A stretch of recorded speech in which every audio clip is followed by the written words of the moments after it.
Ассалаумағалейкум қадірлі ағайын. Біз жылқы жаққа келдік, жазыққа келдік. Жылқы жайылып жатқан жайылымға келдік. Шөптер осындай.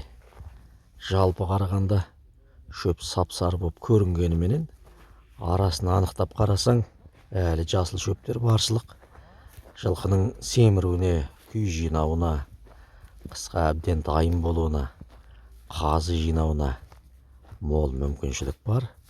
Енді осы уақыт қоңыр салқын нағыз жылқының шөпке тойып семіретін уақыты, семіретін мезгілі ғой.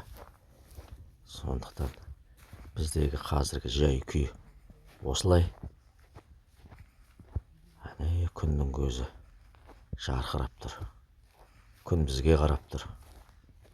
Кең далаға нұрын шашып тұр. Айнала тып-тыныш.